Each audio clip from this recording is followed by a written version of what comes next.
dans cette fiche, on va s'intéresser au vecteur directeur d'une droite. Il y en a une infinité, hein, d'accord? Et donc, on a des droites représentées graphiquement ici et on vous demande de déterminer pour chacune de ces droites un vecteur directeur. Alors, allons-y pour D1. Quand vous avez plusieurs choses à faire comme ça, faites un titre, les amis. Faites un titre D1. Where are you?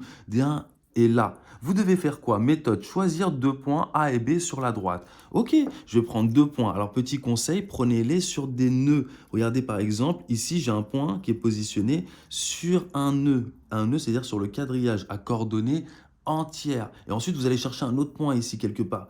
Le premier point que vous voyez apparaître, hop, ici, celui-ci, il est positionné aussi sur un nœud. Vous voyez, là, cette droite-là grise et cette droite aussi qui est l'axe des abscisses. Ok, une fois qu'on a fait ça, lire les coordonnées du vecteur AB. Et donc là, vous avez un vecteur qui est là, en fait. Donc ça, c'est votre point A, ça, c'est votre point B. Ici, vous avez un certain vecteur AB avec...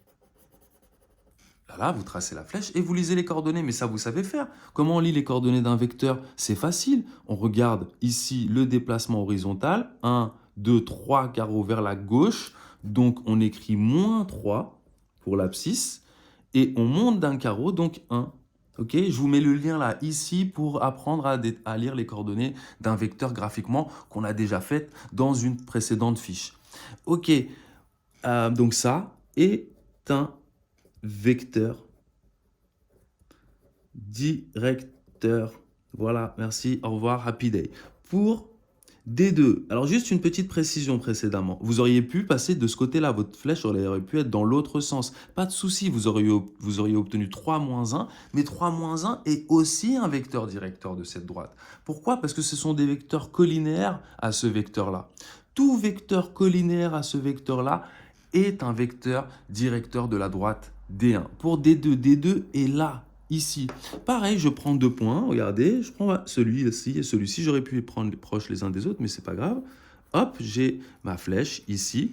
Je lis les coordonnées de ce vecteur-là, les coordonnées de ce vecteur-là. Donc le déplacement horizontal, 1, 2, 3, 4 vers la droite, donc 4 en abscisse. Le déplacement vertical, on ne fait pas de déplacement vertical, donc 0.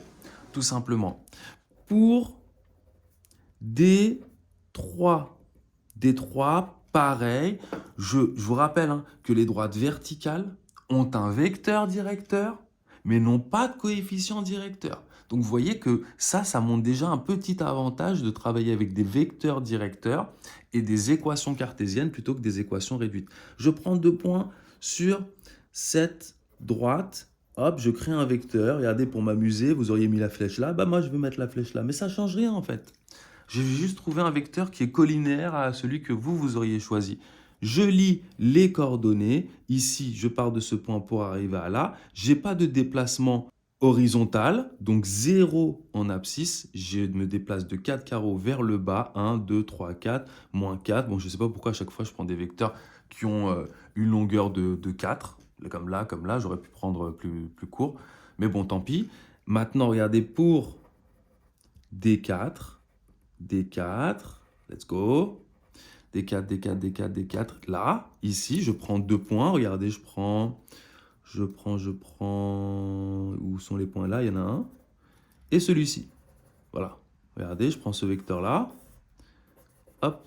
Je vais lire les coordonnées de ce vecteur. 3 en abscisse, 2 en ordonnée. Je veux dire, c'est pas compliqué. 3 en abscisse, 2 en ordonnée. Je suis parti de là pour arriver aux pointes de la flèche. 1, 2, 3. 3 en abscisse, 1, 2, 2 en ordonnée. Merci, au revoir, happy day.